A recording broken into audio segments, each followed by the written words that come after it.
Hi Tubies, here's Alexandra and welcome to another video. Do you also suffer sometimes from the overwhelming urge to nom everything around you?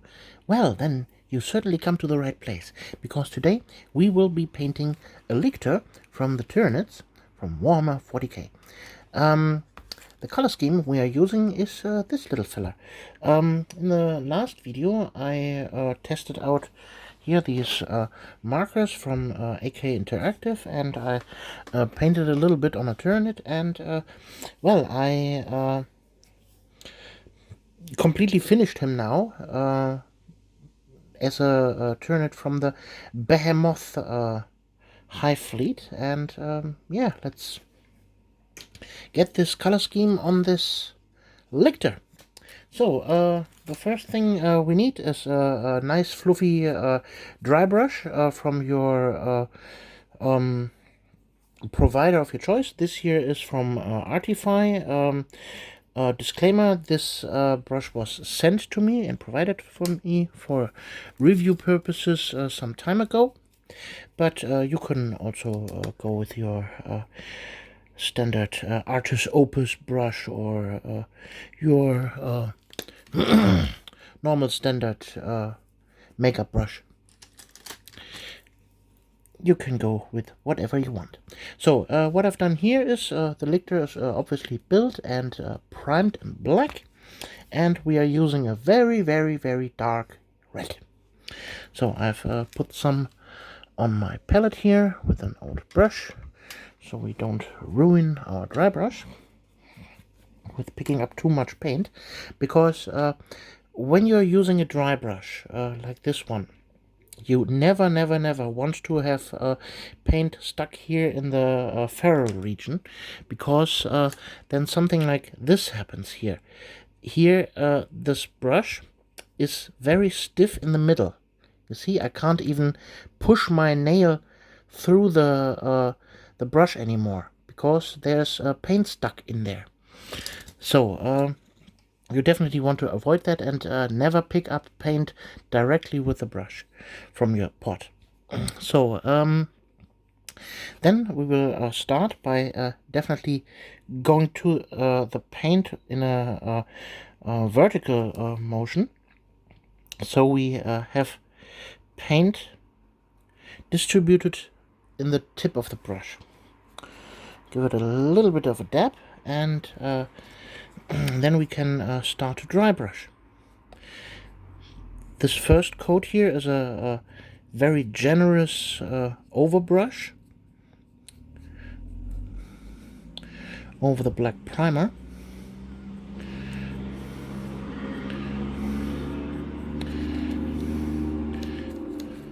And yes, I have my window open because it's quite warm. It's right in the middle of summer, and sometimes you will hear cars in the background. I'm sorry for that. But without that, I would be dead right now, because of overheating. So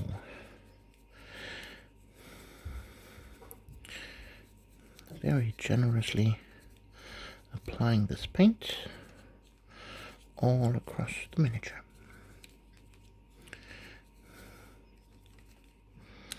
So you can always grab a little bit more paint.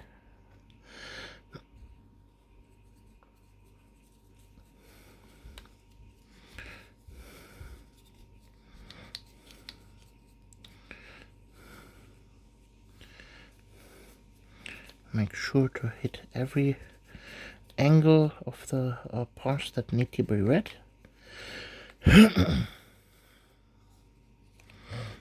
So there are sometimes parts, like here for example, that are too narrow for such a big brush to get down there.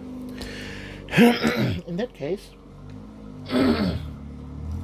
we have to use a smaller dry brush, like this one. Again, pick up the paint, and sorry for the noise, and voila, we can now finally reach those places.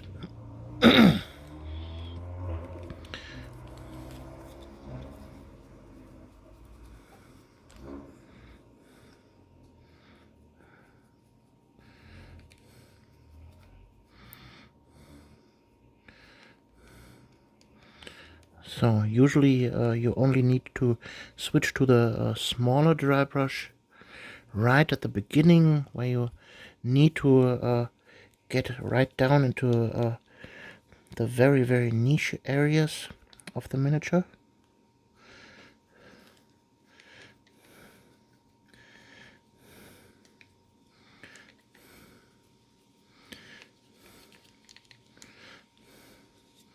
But I guess we're almost there.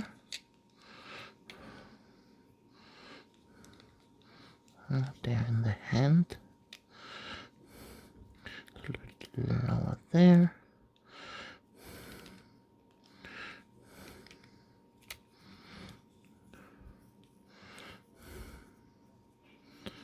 Okay.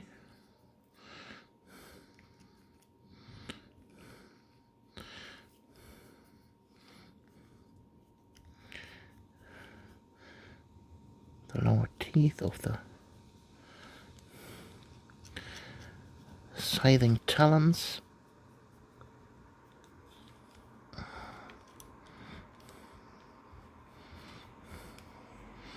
Just like that. There are the upper parts.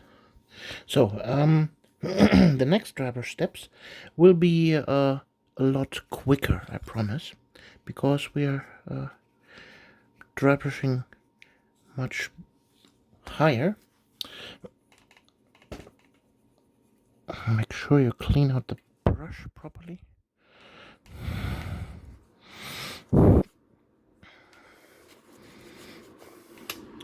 Okay. So I didn't clean up this brush here because it's actually dry now, right now, and if I want to, if I would to clean it right now, I would totally damage the ability to dry brush right now. So I personally don't like the notion that people are using a damp dry brush. I personally hate that, but that's personal preference. So we will now highlight the red with some nice bloody red from Vallejo.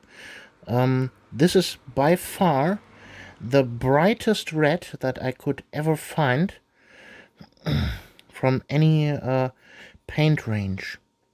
So if you want a really, really vibrant red, Vallejo Game Color Bloody Red is definitely the way to go.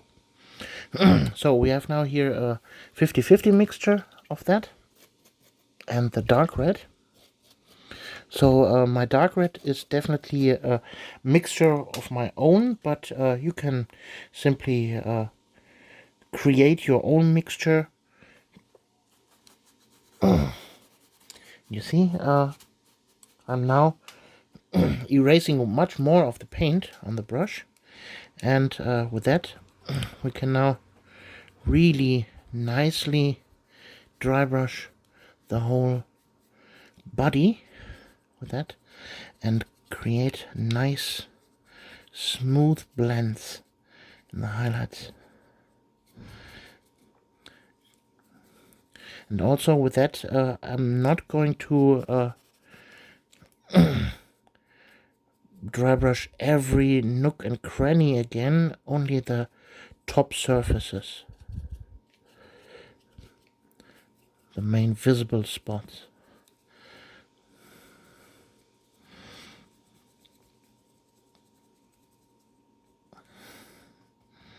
If you have not enough paint on your brush again, get some more paint. Always keep in mind that wet paint looks brighter than the dry variant. So if you think the highlights are too harsh, wait for it to dry and then decide if they are too harsh or not.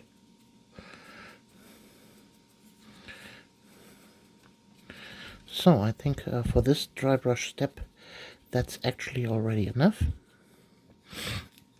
Now we will use pure blood red. Going on a different spot on my palette here.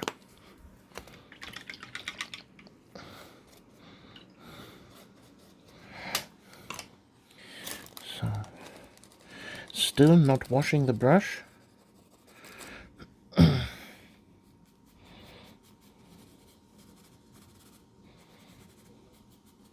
Get rid of most of the paint. And then very gently against the grain of the surface that you're trying to paint. For example, here you have this structure here on the teeth of the scything talons, so we're going against that grain. So we're not pushing the paint into the recesses.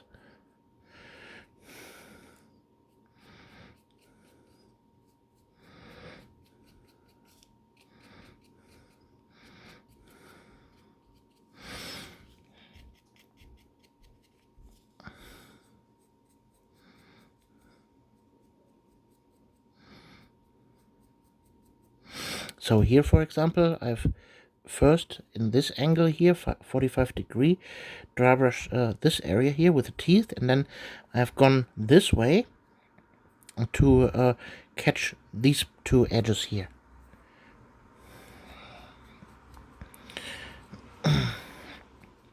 This is part of the so-called brush control that you always hear about.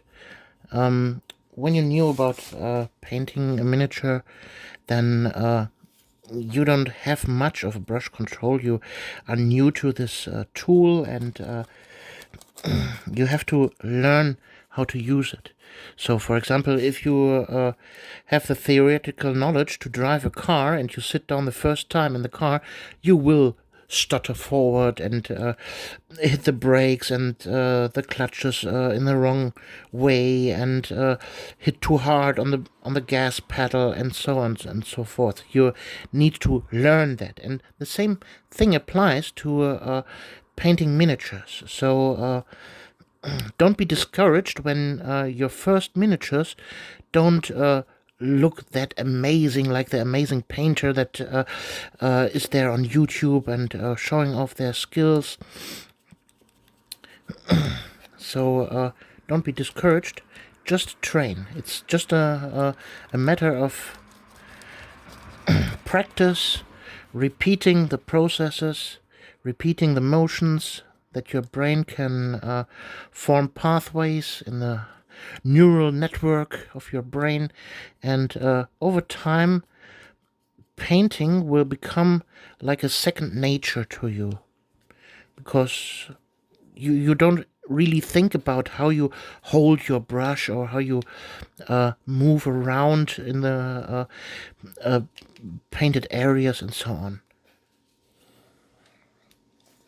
So if this red is now bright enough for you, you can totally stop at this point. But I think I will go a little bit further here. We take now here hot orange from Vallejo.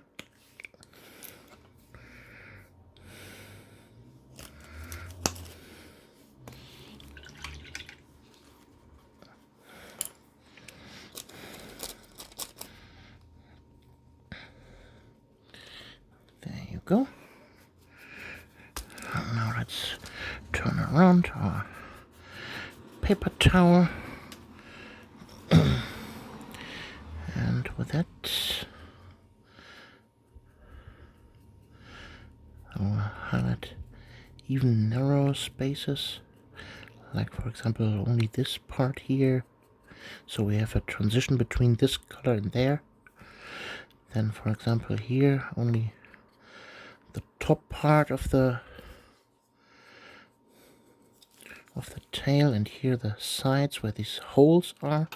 That's a nice surface to catch some highlights.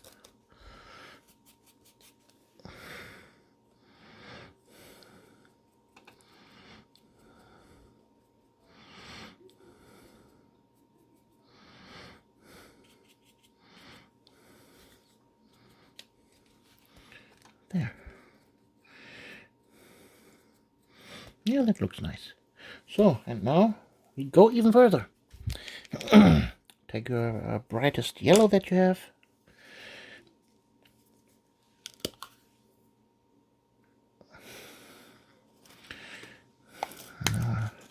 take a little bit of the orange, mix it in there to make a very, very bright orange.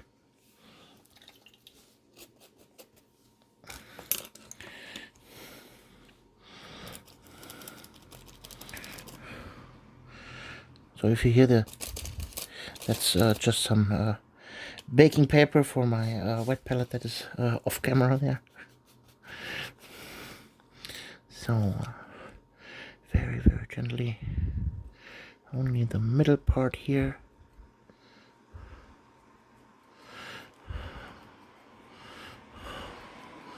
The top part there.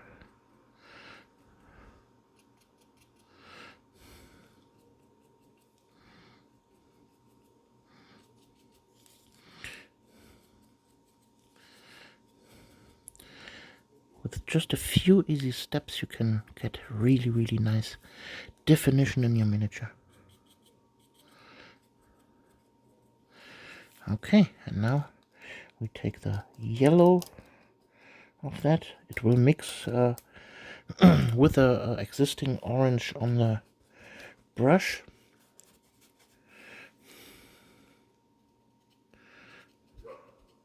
Make some final punchy highlight, just like that.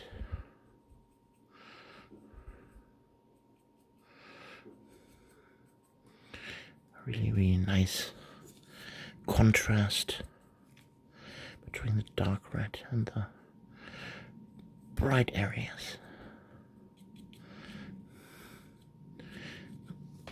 Yeah, and that's basically the skin done. Okay, let me now rinse out this brush under lukewarm running water, and I'll be right back for the carapace. Boop, and there I'm back, and with the power of YouTube magic I have already repainted all the carapace sections in black. I show you how this is done. You simply take a brush and painstakingly paint all those areas that have been painted red with the dry brush in black again. So what I'm doing now is paint this pattern here all over the miniature. This is a very easy way to achieve a nice striking carapace color, and we use here now our trusty Vallejo game color Magic Blue. Take a nice pointy brush, and then we simply paint stripes like that.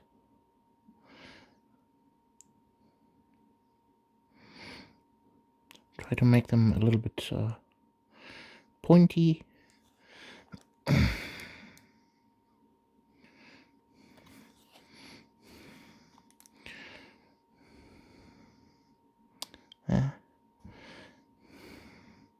There was the tail in the way of my finger and it slipped a little bit. But that's okay.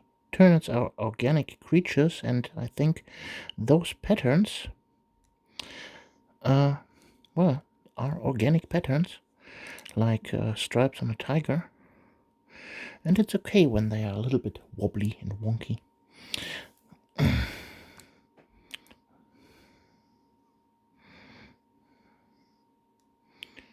So this will take now a while. I will do that all around the miniature on all the carapace parts. Be right back. And we are back, and this is how the carapace turned out right now. I know I'm not the absolute mega pro on painting those lines yet, but over time, if you do this 100 or 200 times on your turnips, you will become quite prolific in this. So the next step is we are going to highlight this. I'm using here a very, very bright blue. This is my own mixture of the good old Space Wolf blue from the 90s. And yeah, we will simply paint now some finer lines down there, like that.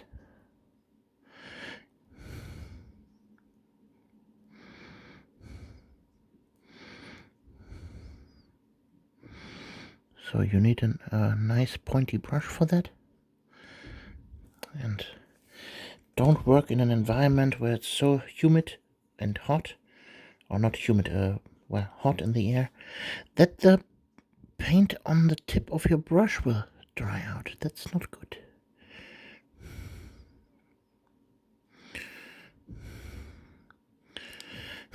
So you see what I'm doing here. I will continue that now for the rest of the miniature, and well, then the miniature is almost done. Be right back. So, and there you have it, the finished Liktor in its full glory now. I've went ahead and finished dry brushing the base, paint the rim in black. You see it's still a little bit wet. And yeah, painting Tyranids is quite fun and quite fast, as you can see. Basically all you have to do is dry brush the whole body and paint your carapace in the pattern of your choice, and then paint the claws and sizing talons and such in the color that you like. Some prefer a bone color. I just went with pitch black. And yeah, then you're done. I hope you like this little quick tutorial on a Tyranid Liktor of the Behemoth color scheme, and we see us in the next video. You're Alexandra. Bye!